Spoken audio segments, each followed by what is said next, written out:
Well, good morning as we're sitting here at LTV on this beautiful morning, Thursday morning, April 18th, 2024, here with the Hello Hello Show. My name is Haim Mizrahi, continuing with the tradition of public access and the tradition of the Hello Hello Show that's been on the air since 1980. And of course, not to fail to mention the contribution by Fraser Dougherty, Francis Ann, and of course, the likes of you out there that make it your business to enhance and fortify this concept called public access. So, as we're sitting here this morning with Reggie Cornelia, Reggie, I missed you very much. I can't believe you're here. Um, and you caught me in a moment of Of weakness. weakness. And- but I'm glad you did. And I will rave about He's- you because I haven't done it in quite a while. Reggie was a regular, of course, an inseparable part of the library of the Hello Hello Show in particular, and of course the library of LTV period. But if you'd like to find a person that will be intelligently compatible, well read, sensitive, and also reasonable in being radical. Radical, reasonable. That's I guess. reasonable radical. Yeah, reasonable, radical. Because what supports it is knowledge, is the fact that he's well read, and the fact that he's smart. Period. Well, don't let him fool you. The only reason I'm really here is that I offered to buy him breakfast. I know. I already regret it. That's But I have to pay for this. I missed the the anticipation of being with you and chatting with you and being on the air on a regular basis was something that I was looking forward to all the time, of course. Well, And now somebody is. you tried to you didn't try. You already started. You embarked on putting your show together. You had about what, like half a dozen shows already. I've done. Well, counting the original one with you, I did 5 episodes. It's getting off to a sort of a stumbling start. I didn't realize that there were so few openings where you can get the time and get your proposed guests. I had a You should have done it 20 ahead of time. Schedule 20. Well, I didn't. You can I still didn't schedule understand. for the I months thought I of- was going to come in like one day a week and just Yeah. But anyway, choose a day, choose a time, and when you go out this morning, then you give her and you say, I want to schedule through the end of August. Yeah. That's it. Well, we'll get there. Yeah, we'll get there. It's called Reggie's Roundtable, just in case your curiosity really is Okay. piqued. And the table is not round. The table, the one we started with, of course. It's like I belong to the Tuesday club that meets on Thursdays. Thursday, yeah, I know. That's Mayor Rickenback club. We belong to this. you belong to it Oh, too. my That's God, right. When I saw you there, He single-handedly lowers the median age of this group by about 15 5 years. No, Yeah, more. 10, well, no, just 10. I mean the median overall. Yes, yeah. at least 10 years. I don't think there's anybody near your age in that. Well, Dave Talmadge is. Yeah. He's about your. He's 63, I think. Yeah. Yeah. So how old are you? I'm 59. Oh, so yeah, close. Yeah. But youngster, you're the youngest, I think, on the. Yeah. I'm 80 and I'm not the oldest. You're not 80 yet. You're 80. I'm 80. I turned 80 in September. Oh my God, I don't even know what I'm doing with you here. 80. 80. God bless, man. You're doing very well. Yeah, when I say the number, I feel like I'm talking about somebody else. You feel like you're going to drop here. How the hell did I get How here? did you get here? I'll tell you how you got here. You did the right thing. You're a good man. You're prolific. You're creative. That adds to the stamina and the the defense system intact, mentally, spiritually, religiously, socially, medically. And I'm one of the incurable deplorables. yeah. So what's the I want to be very careful on how I proceed with questions here. I'm saying, what is the nature of that you can summarize of that which governs our march to the future, the immediate future? And we don't really necessarily need to talk about politics in order to achieve this understanding. I can tell you that what the Bible says, the Old Testament, nothing is new there. It's all according to plan. So if you believe in that, then you have nothing to worry about. Really, you will feel no fear and no confusion. But in the same token, we are functioning individuals on this planet, and we are human beings that are susceptible to pain and weakness and whatnot. And we find ourselves exposed and vulnerable. What do we do with these sensations? Well, Is this something that you know that we don't, that we can alleviate the potential chaos? well, mankind is unfortunately has always been prone to mayhem and mischief and misdeeds. I guess that's why we're all the original sin started it all. We're flawed creatures, and it shows. You pick up the newspaper and you realize that somebody's bombing somebody. On the other hand, it's spring, and we should probably use that. I walked out of my house uh, yesterday afternoon, and there's a bush. I don't even just to show you what a terrible person I am in terms of gardening. There's a plant that grows right outside my door, and every spring it's dark green and it's an evergreen. It stays. It doesn't drop its leaves. It's tiny little leaves like that. But when it flowers in the spring, it's the brightest red you can imagine. It's really beautiful with the red against the green. And and I don't even know what to. So somebody has told me the name of the thing, but I can't remember. But spring is a reminder that there's nothing new in the world except every spring. So in that way, if you look at it, there's always hope that Yes. somehow we will stumble through this crazed period that we're in, where young kids are being told they can change gender and everything from the earliest age. These are things which, if you brought it up 10 years ago, people would shake their heads and you've been reading too much science fiction. Go get out of your room once in a while and go out and play. But we're in a kind of a more unusual period than most in terms of our social interactions. It's weird. It's not maybe not scary, but it's certainly weird.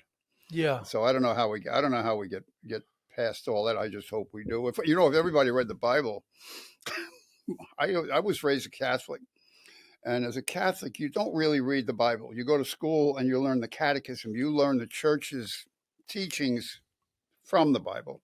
We use the Old Testament. As I always say, whenever I meet a particularly stupid anti-Semite, I just say, you know what the largest sect of Judaism? I said, those Jews are everywhere. You know what the largest sect of Judaism is? And they'll go, no, what? And I said, Christianity. Yeah, yeah, The early Christians were Jews. yeah, You yeah, know, and it's impossible to get away from that start. That's why I think I'm glad to see that in America that there is this. I'm going to a Jewish friend of mine's funeral today at the synagogue here in East Hampton. And he's younger than me, which is always scary, but it's good to see that there are people who there are anti-Semites, yes, but for the most part, I think Jews here have been treated as well as they've been treated anywhere once the Romans threw them out of their homeland, which they're just getting back into within our lifetimes. yes, And of yeah, course, now somehow the Islamic world has it in their skull that this little tiny sliver of land. And here we are getting into politics, but yeah, why can't the Jews have this little piece of land that it's provable was once their homeland? yeah, yeah. It's in Roman histories, let alone the But I mean, Bible. you can also, I mean, people think that all the troubles of the world really are initiated from the Middle East and all that. But I mean, look, look at New York City. I mean, you have now Muslims that stop traffic and everything and pray there in Times Square and all this and things like that. I mean, why would you? And it's The, orchestrated. the They did two that all things. The over the two things. country. It doesn't matter who Doesn't matter who, Christians, Jews, Buddhists, Muslims. Why? What in the world can make you think that you can come to a country that hosts you, accepts you, and maybe if you're lucky enough, accepts you as a citizen and makes you one, gives you rights, gives you safety and confidence, and in a stage through which it encourages you to be a decent human being, to create and all this. What makes you think you can come here and dictate what's going to happen vis-a-vis the religion that you bring with you? Any kind of religion. It might be the religion that people think is the kindest and the best and most appealing in the world, and the religion that is really sucking and is up to no good. What do you think makes these people Well, feel this way, and what makes us as a nation tolerate that? it's they have a First Amendment right to say stupid things. The only other group that I know of that All I know, before you even start, anyone in America that's going to any major city and say "Down with America," I'd like to come with special. they don't just say down with Well, whatever America. it is that they say that's up to no good, They say death I to will bring special groups to collect them from the streets, put them in jail, just so they can wait to be kicked out of this place. well, What is it all about? What are well, we? We have to be completely incompetent to tolerate that. well. Now we're not incompetent. We're much too tolerant because if you were to say, if you were to make a threat of violence against anybody, you would be on the FBI watch list, if not hauled in for questioning. But with these Islamic radicals, they're not saying down with America. The only other people who say that are the communists, but they do it in their own. They don't go out in the street and say death to America. The communists are always borrowing away for the last 100 years, trying to destroy this country. And they're back. They're heavily infesting the Democrat Party right now. But they don't stand on the street and say death to America. The reason these people are doing that is that their loyalties are clearly not to their adopted country, the country that, like you say, welcomes them in, tolerates their behavior to maybe too great an extent. Their loyalty is not to America, of course. It's to this, it's whatever they think Islam means. And if you're a radical Muslim, you believe that jihad is your duty, and jihad means warfare on behalf of Islam in any way you can. And you wonder why. It was like my ancestors came here basically because my grandfather was Catholic, and when he told his family that he was going to marry this Protestant girl, neither family would speak to them again. So they left. They left Ireland and came here, and that's why my father was definitely not into this. He never went back to Ireland. He said, "Listen, we came here for good reason. I don't want any part of all that crap." And he was maybe a little too apolitical, but there were Irish IRA people here advocating, indicating that their loyalty, really their thought processes were involved with Ireland more than they were with America. Um, and it got pretty serious. There was an Irish group at the end of the Civil War. A lot of Irish immigrants you could actually buy a replacement if you had money. You instead of getting drafted into the army, you could buy a replacement. And the Irish were coming in as immigrants, and there was money in their pocket. They got a paycheck and a blue uniform and a gun. And if you survived, but you know what some of them did at the end of the war? They tried to invade Canada. They were going to take over a part of Canada. And it didn't get very far. It was mostly a fiasco.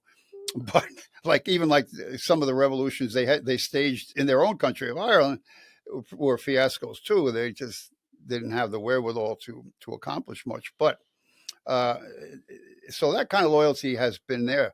But this is deeper. This is an absolute hatred for America. Yeah, but if you talk about the Middle East, then you understand the story. Yeah, I It know. goes back thousands of years. What does that have to do with the Americas? What does that have to do with Europe? Well, What does that have to do with spreading their groups throughout the world in order to be on a mission to destroy societies that they have no business with, why would not you? directly, not indirectly? I agree. Why would you? So now, what is the nature of zero tolerance?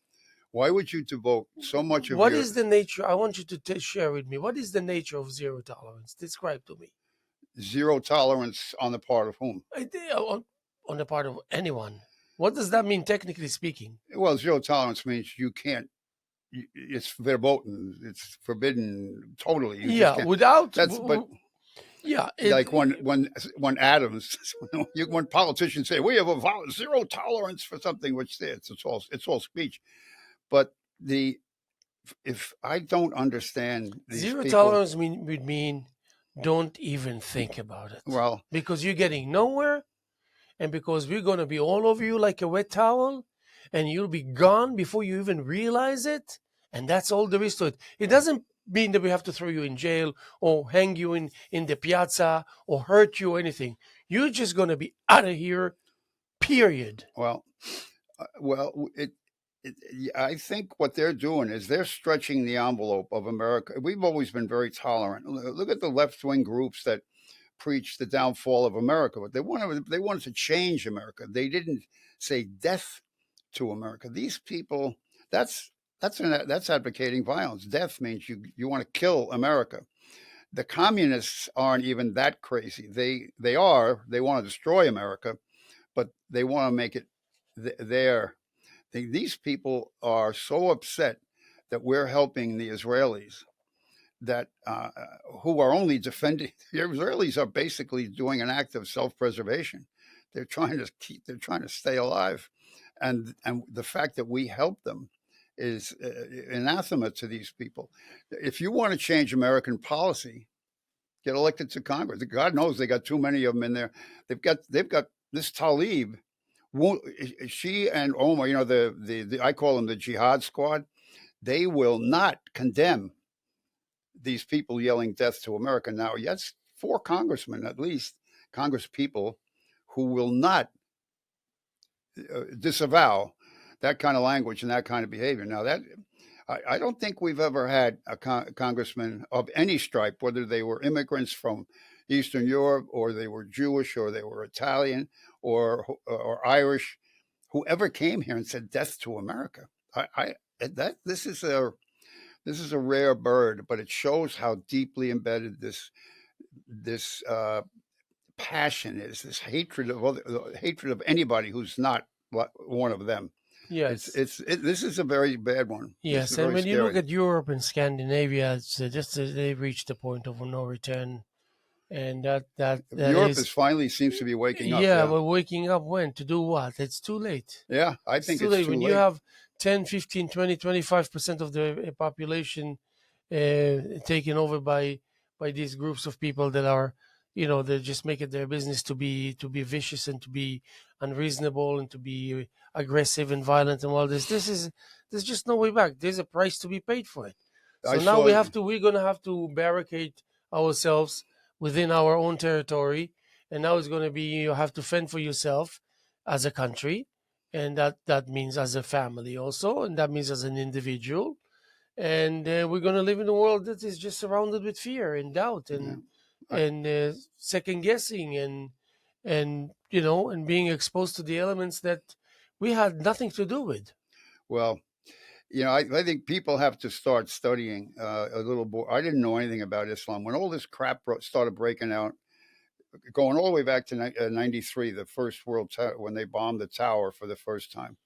I had no idea what the hell was going on. Islam, okay, was a religion like any other, but that's not the case. Uh, Islam is a threat because of its teachings. And I don't care what anybody says. This business that it's just another religion and Islam means peace. No, no, it doesn't. It means submission to the will of Allah. And apparently they're willing to go to great lengths to get that submission. And it, it's not healthy.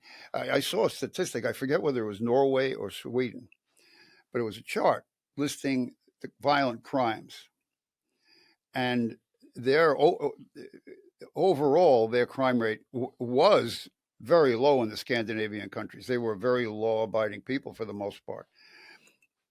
Now, murders, rapes, robberies, they're almost all committed by their new immigrants that they invited into their country, thinking that they were real refugees. A lot of them were not refugees. They are.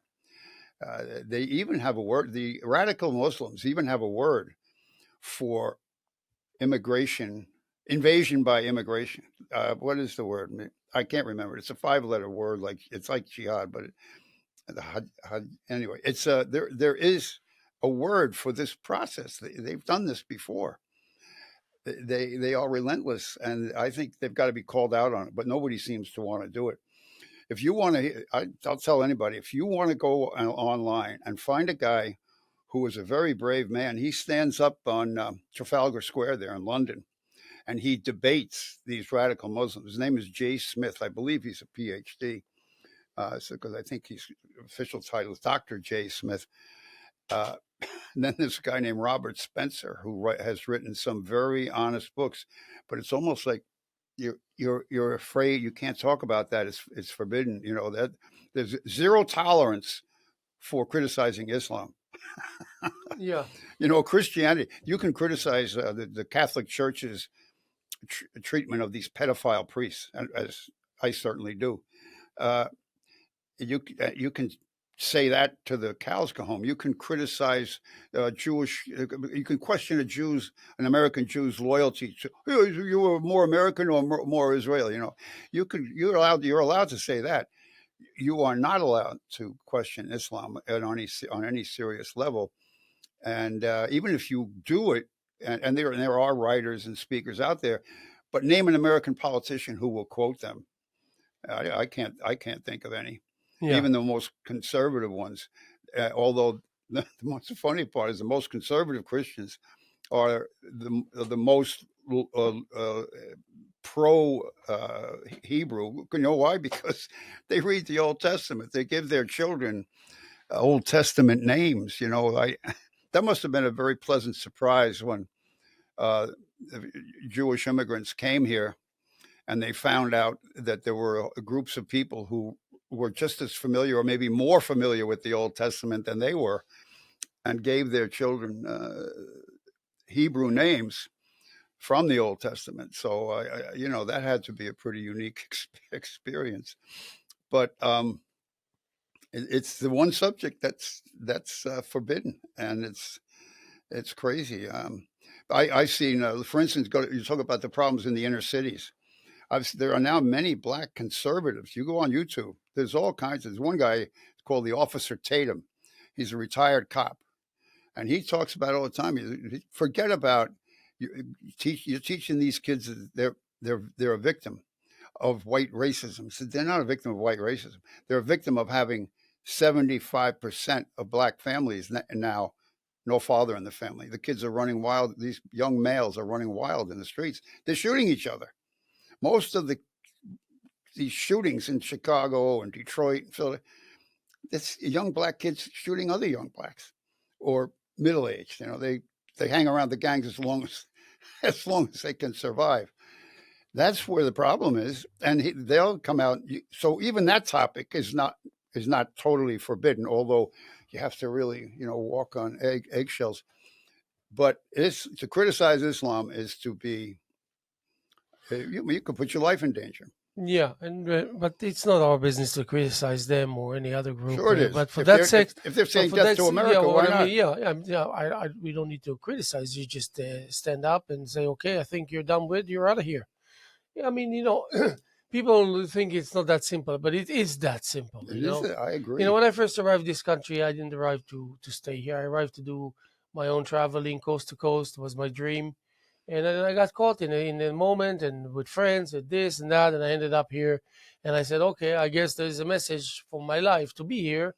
And then I was walking on eggs, and I went out of my way in more ways than one to perform in a decent fashion, to make it worthwhile for the community to have a person like me as a member of the community.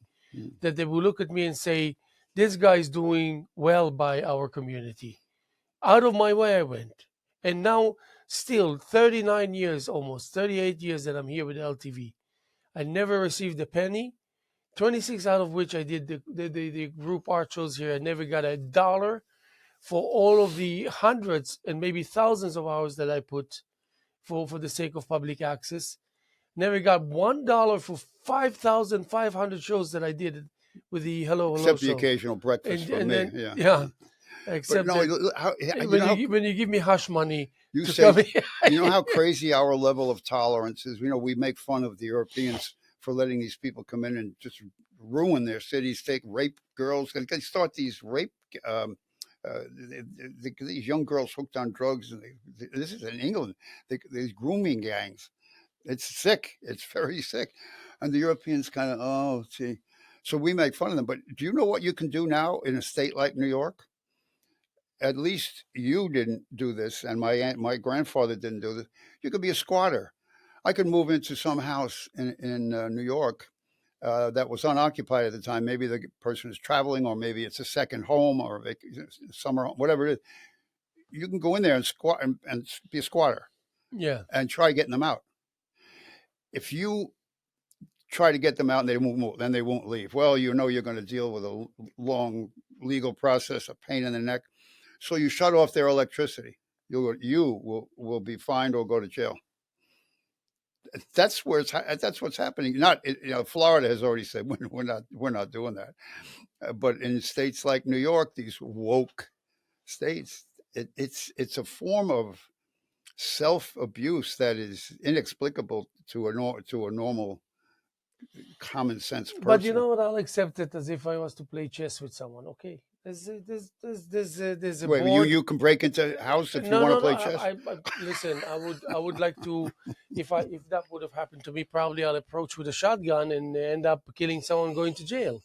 And no way that someone is that's going how to most people capitalize react. on my property. But that's not the point. The point is I'd like to be creative here and say, okay, that's a fair game. That's a fair game. It's just like when President Trump said about his taxes and all this. Well, don't blame me. The system allowed me to do what I'm telling you Here that I we did. go again. Well, whatever it is. No, it's just You bring up no. of I all the don't. people. I don't. How Wait, about talking about the can Biden? Can I finish? Yeah, but how about the Biden I'm not taxes? opening a channel for No, politics. you do this with Trump all the time. Can I finish the sentence? What I'm trying to say is just an example. I'm intolerant It's of that. just an example. And all the billionaires like him are doing the same. So that's not the point. The point is no. you cannot blame the person. Bad analogy. You cannot blame the person that takes advantage of the system that allows him bad to analogy. do what he's doing, and it's all legal. Like squatting is legal. Bad analogy. Is it happening? Bad analogy. Is it happening because it's illegal or legal? Bad analogy because squatting is happening because it's legal or illegal. If he had done anything illegal, forget about him now. Squatting is happening because it's legal or illegal. It's what? Squatting is happening because it's legal or illegal. It's supposed to be illegal. No, but it's legal. Only if the state makes it legal. Yeah. Well, in states like New York, is it happening because it's legal or illegal? No, the state is defying its own laws. I'm just saying, why is it happening? People get away with it because it's legal. Because no, it's not legal. In Florida, they've said they've made. Yeah, but in New York, it's not legal. They never passed a law since. So how come they are protected by the law? It's because if you don't enforce a law, then it's not.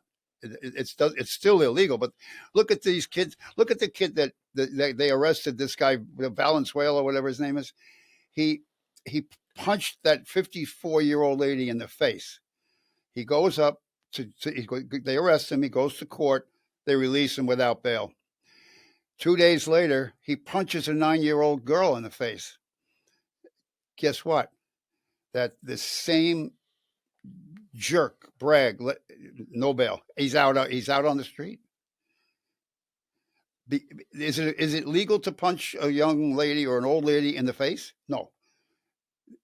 How do they get away with it? Because they don't enforce the law. Period. That's it.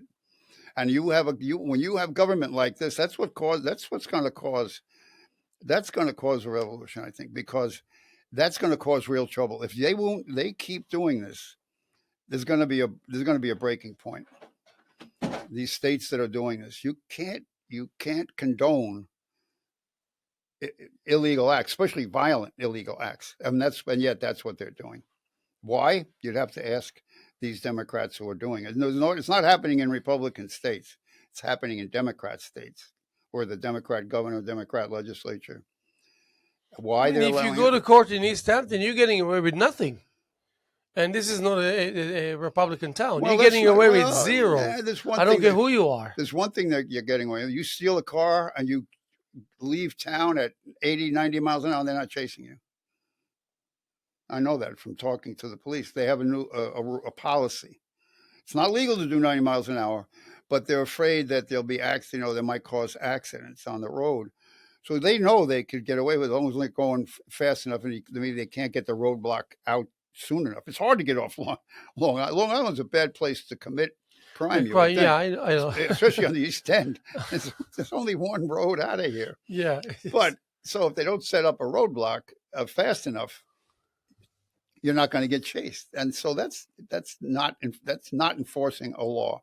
Yeah. And now that's on a small scale compared to somebody punching somebody in the face or shoving somebody off a subway platform into a train track. Yeah. You know that could kill them. Even if the train doesn't hit them, they could hit their head on the concrete or the steel down there, and they're dead. Yes.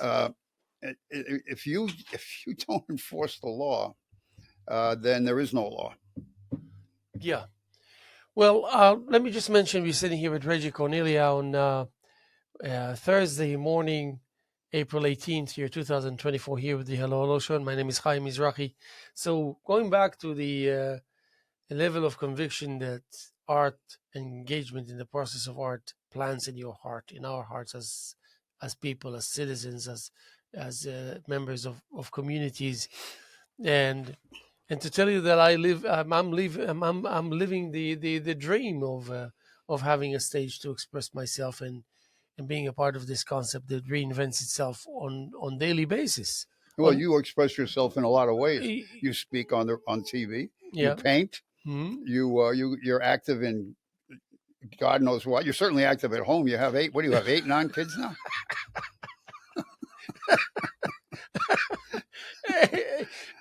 8 more than you do. It's hard to keep track of you. But that's why I need an I abacus. remember that someone I don't know who it was. This is a great example for you how to avoid an altercation and any a situation with friction with a person that is a local here, that you know that it can easily get you in trouble if you were to say the right thing. Okay, I'll give you an example. I go and I change oil somewhere here in the East End. Okay. You change your own oil? No, No. I take my car. Okay. All right. I don't even know how I got to speak to the guy and tell him that I have 5, 6 kids, whatever. Okay. What's his answer? Good for you. I just hope they're not a burden to the state. That's what he tells me. The guy in the mechanic. Yeah, the guy who He said, "I hope they're not a burden on the state." the fact that you have that many kids, that means you rely on the state, and the state helps you so much that you're a Well, burden. you must have come in where it was one of those mornings where you look like a homeless person. No, I looked very decent, very good, and he knew that he's dealing with an intelligent individual. And so I looked at him and I said, Wow. This creep doesn't know that I'm going to give him the long answer. Okay, and I said, Just go to a different. I said, listen, definitely not. This is the answer. But let me add to this that the contribution of the 5, 6 kids that I have to this country. You mean you don't even know? 7, 8. 5, 6. The contribution by way of human decency, human commodity, human value. I won't even speak of the potential. I know it for a fact. To this country need to kiss my hand and to thank me for having that many kids that potentially in the future will bring about awareness, will bring about development in arts and in the zone of creativity, and will contribute to the fact that they can help people alleviate potential confusion and pain and whatnot. speaking of law and order, speaking of invention, speaking of science, speaking of art. This is what I'm telling the mechanic. And I wanted to add, why am I wasting my time with you? Well, You can't you even wait. relate to Somebody ten says that. percent of what I'm telling you right here. Yeah. Now, But what I should have said that I didn't, that it really hurt me more than anything that I decided that I'm better off not telling him. Who the hell do you think you are talking to me like that? well, I think it's also Who good. are you, God's giving gift? And how many kids do you have? So why And who don't? are your kids? And what are you doing in your spare time? Are you a good dad? Do you put them to sleep? Do you cook for them? Do you shop for your wife? Who the friggin' heck do you think you are? Well, I would be insulted by that, and I would say, "See, that'd be the last time I ever went there. I'm just go away from him." But you got to spend. Here's what I do. I try to spend more time thanking God for putting me in this country, rather than demanding that anybody recognize me for whatever small contribution I might have or not have made. Um, I think it's part of being a citizen of a free country is to do things that make the country better, or at least just to do your basic duty.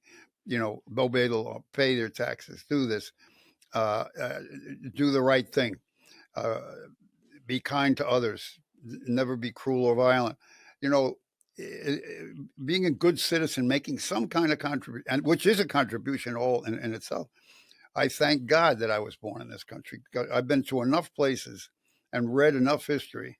I I thank God every day Yeah, that of I'm here. course. And then you know what? In 1983, 84, 85, 86, 87, 88, 89, 90, 91, 92, 93, at least in these 10 years that I was here, you know how much racist slurs I suffered from intelligent, enlightened people. It wasn't the Spanish community wasn't so incredible as it is today.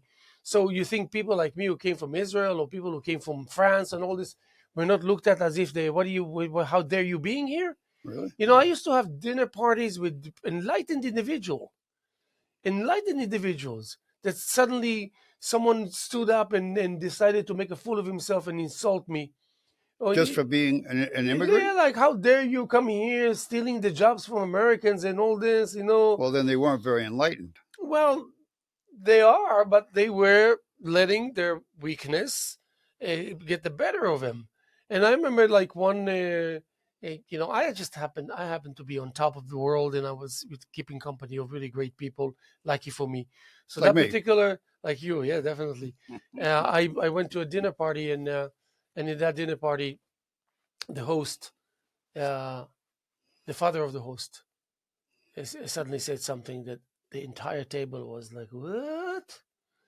He said something about Jews, about this, about that, and I think he was thinking like he's alone in the room and he's kind of mumbling, whispering, whatever, and everybody looked like, what the heck just happened here? Mm. And I was like, and I was with the most beautiful first class lady right next to me that I came. She brought me to this occasion, all this. So the thing is, what do you think happened? What do you think happened? How do you think? Just imagine. Let's see what your imagination tells you. He says that I'm there, uh, and so how do you think the moment proceeded from that point? Oh, well, probably not well for him. What? Tell me again. Tell me. What do you think? I'm Well, you curious. mean you could? Did he know that you could hear him? Or He was talking to me. Oh, he was talking to you. Yes. And I would just tell him, "Well, you're an a-hole," and I think it's just what. Before I throw my drink on you, I'm going to walk away. I'll tell you what happened. He did not take under consideration at all that I will rebuttal, that I will answer. No, I don't. He's just drunk. No, he wasn't drunk. He wasn't drunk. They went back to the conversation that we had before. So guess what? I was just about to do something that my girlfriend decided to do and said, wait. Where do you think you're going? You just said something awful, terrible, and I happen to be with a very smart, intelligent company here.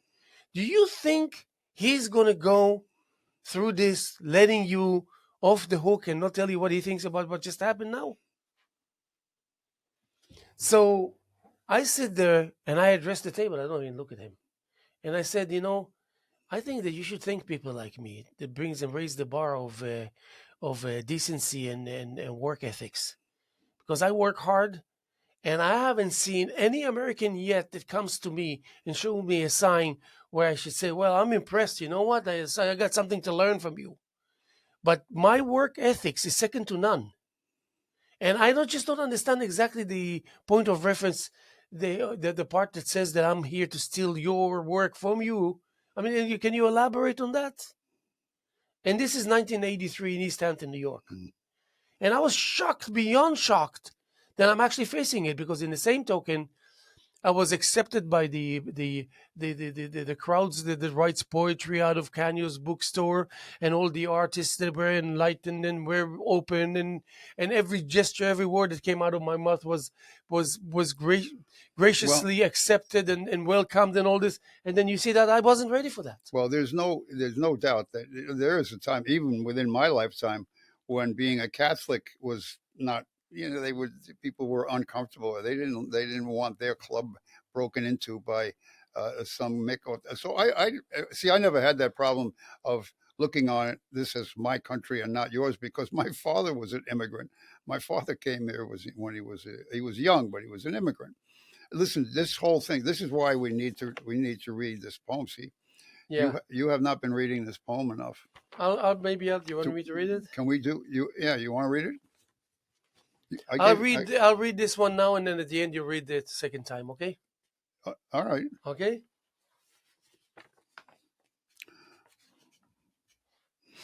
There's never been a better time for this poem, except maybe the time of the Civil War, Yeah. which is, I think, what was the. I think that was the motivation for this. Okay, so that's The Land Where Hate Should Die by Dennis McCarthy, 1870-1931.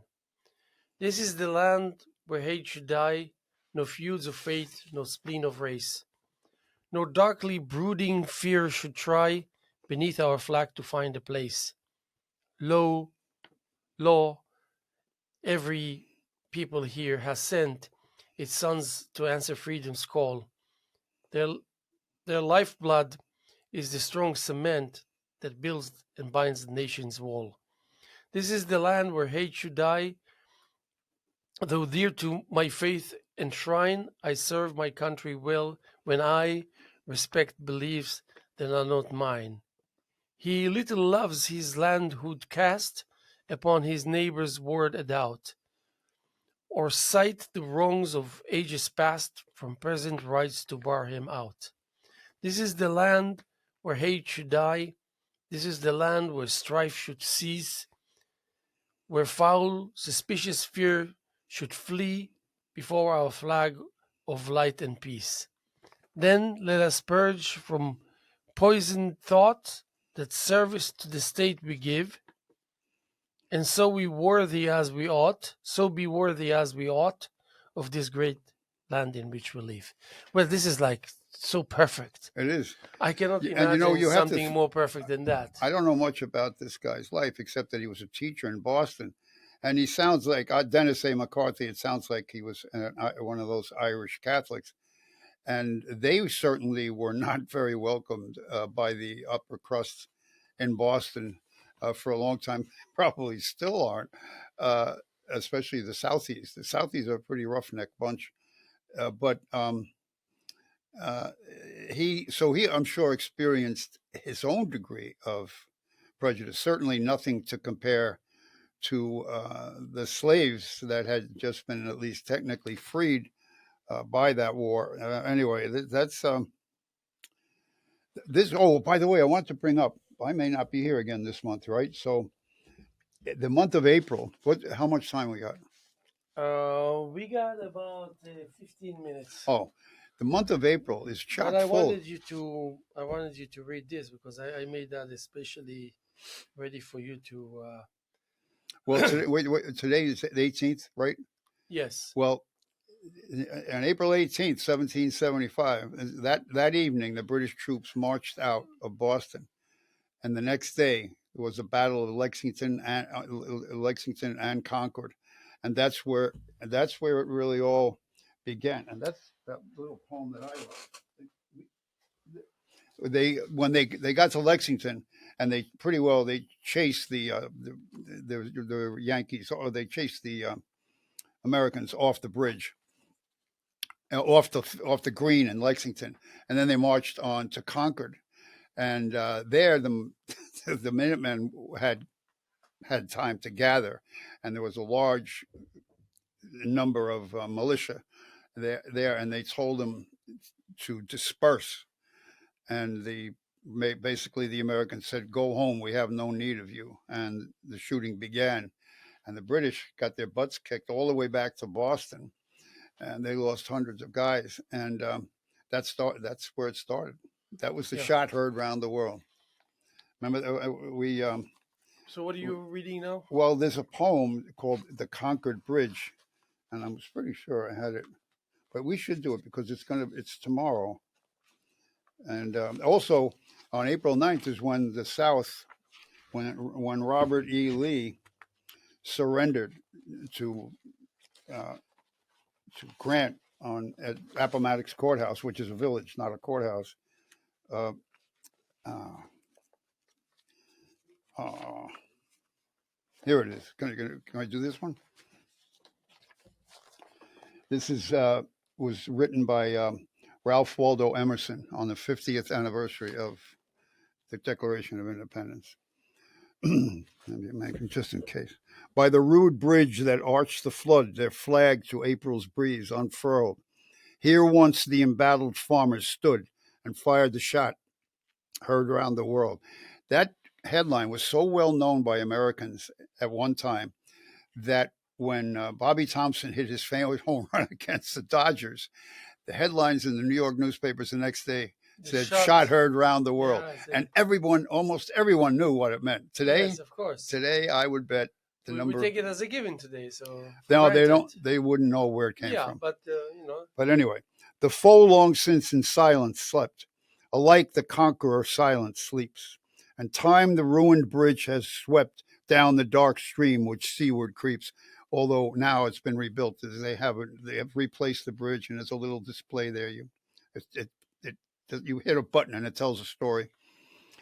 On the green bank by this soft stream, we set today a votive stone, that memory may their deed redeem when, like our sires, our sons are gone.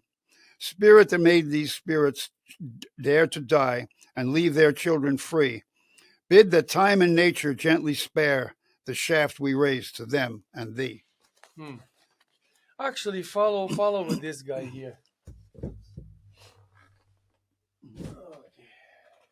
This is 30 out of 100? Yes. Oh. In the depths where shadows dwell, you missed my presence, I could tell.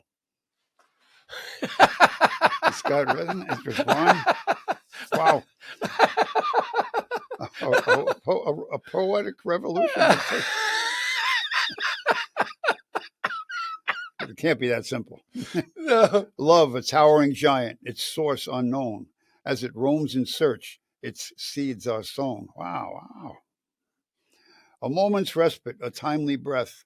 From the weight of love, a welcome reprieve. For you are bound, a loyal shadow tight to the harsh reality where day meets night. Oh, wow.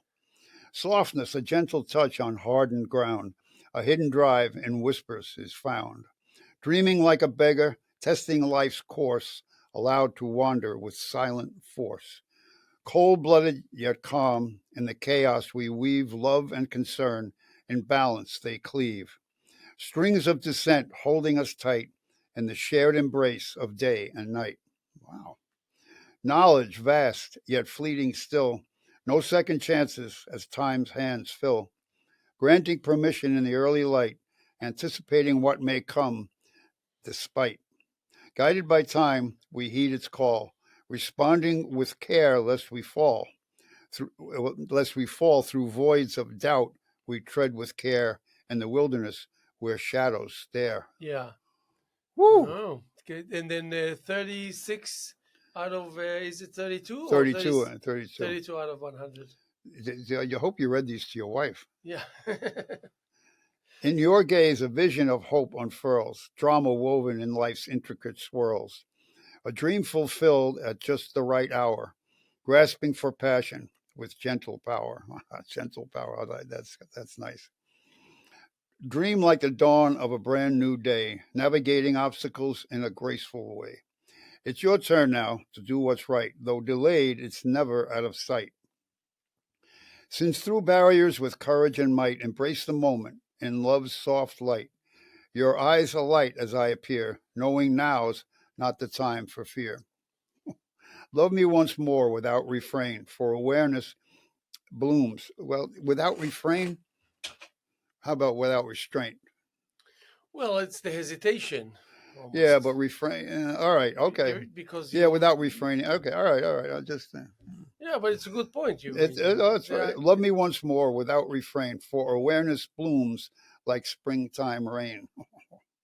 As the world seeks compassion to rise above, let's embrace with hearts full of love. So drift on in the dance of life's flow. Hold the green light, let creation grow. Dream on, dear soul, in your quest for love's true dimension is found in rest. yeah. And now 36 out of 100. It's a short one. You got to name these things. No, no, no. In the midst of chaos, a glimmer of hope, a celebration where dreams elope.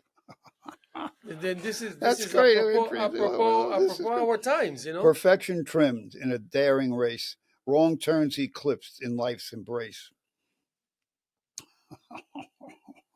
You're like, I really like it. A desire to live strong and clear. No need to pass the bill for all to hear. A rare moment seized with grace, healing wounds in love's embrace. Burning light through the darkest night, a willingness to do what's right. Lay the facts on the table, let truth unfold. Emotional accuracy in stories untold. Testimony of love begins within. Lucky are those who dare to begin. Woo! you did very well. Oh, you're on Oh fire. my God, look at you. They're on fire. And You should know. because now I'm putting together 3 poetry books. That's it. I'm not waiting anymore. You know what I mean? So this is called the I'm the returning mother to the vacant womb. You heard that title, no? Say it again. I'm the returning mother to the vacant womb. Return. No, no. And so I had it forever, man. I mean, it's like in this material, I had to brush it off and whatnot. So the Those were great. and you think it's the end, and you think it's over, and you think it's done. Remembering the slowdown factors, stabbing the poor animal in the heart, leaving the scene of crime, dancing in the rain of deception. A real perspective, a true truth seeker amongst us. Arms around the right shoulder. Trust me, my flare of sharp insight revealed to me a moment of constructive sadness. A deliberate crack in the facade. They did not lessen the tension of dear flare on the moon. Moreover, the heat director, fly-by present of endearment belongings, thrusting upward, that enriching champion in the giant of dwellings. Enriching champion in the giant of dwellings. Say that last line. Enriching champion in the giant of dwellings. Enriching. Enriching Okay. champion in the giant of dwellings. I love that. Willing to pay the price of speaking with the earth dripping. The undeniable whisper of the great digging grave of the queen, in the vivid scenario of vastness, as wide as can be, impossible to grasp. All to the second in command, the out of sync instincts, tuning mother of the vacant womb. As I passed, assuredly, I granted that same goodness embedded within my pure given sense of a will to give, to share, to pursue the call of intelligent inquiry. And so, research into the matter of sound blasting sweetness. Sorry. Research into the matter of sound blasting sweetness. How nice is that? Sound blasting sweetness. And I am the returning mother of the vacant womb. And don't be surprised to see me speak softly to the animal beside me. And don't be surprised Don't ignore the image of melting intimacy of victims, your legacy of future offerings of generosity, the fading love of family, late night ritual, soulmate brief freeze. You look and find poetry of the kind Melancholia showcases so tenderly in the purity of remembrance, navigating the easy angle of enduring the sense of purpose, the pride of tribe, embracing searcher plow wheel, surmounting everlasting wisdom from long travels into the willing child, self reflection, a self revealing in the pleasure of drought closure. So this is from your transitional period when you were going from completely Yeah, indecipherable but wait, I have this. The ending is why don't you nurture their own love? Why don't they nurture their own love of understanding family? The place of injecting tough love, the swing of constant renewal of the ancient, home of labor and permanence, to the right, to the left, in all directions, flawless and never signaling unnecessary distress into the pathway of personal heaven. My sweet sworn in brain brother, my sweet sworn in brain brother, my sweet sworn in brain, ingrained, okay. in brain in brain brother, my sweet sworn in brain brother, never a spiteful ploy denier, we shall see. Never a spiteful ploy denier. So I play with the language sometimes, and I stay within that game, almost ignoring that which supports my attempt and my ability to do that. That means I ignore it but yet giving it a lot of respect. Well, I think I call that your transitional stage. I go you back were and forth. transitioning from undecodable, indecipherable to mysteriously, but provocative, interesting, and then this new stuff that is more traditional. Because it's simpler. I like it. Yes, I know. So I'm a simple man, but not by choice. You want to read quickly the poem again, and then we'll close in with that? You want to do that? Yeah. All right. Yeah, of course. Again, there's never been a better time. Let's do. We don't have that much time. We have like 2 minutes. This is the land where hate should die. No feuds of faith, no spleen of race, no darkly brooding fear should try beneath our flag to find a place. Lo, every people here has sent its sons to answer freedom's call. Their lifeblood is the strong cement that builds and binds the nation's wall. This is the land where hate should die. Though dear to me my faith and shrine, I serve my country well when I respect beliefs that are not mine. He little loves his land who'd cast upon his neighbor's word a doubt, or cite the wrongs of ages past from present rights to bar him out. This is the land where hate should die. This is the land where strife should cease, where foul, suspicious fear should flee before our flag of light and peace. So let us purge from poison thought that service to the state we give, and so be worthy as we ought of this great land in which we live. I love that, and thank you to my guest, Reggie Cornelia. We're going to be here tomorrow as much as we were here yesterday and as much as we were here this morning. April 18th, year 2024, here with the Hello Show. And my name is Haim Mizrahi. Don't forget the ongoing art exhibitions that we have here. Frank Sofo is on display, and the reception is opening is April 27th, Saturday, 3 to 6 here at LTV. We love you. We thank you. We encourage you to continue doing what you're doing. And God bless.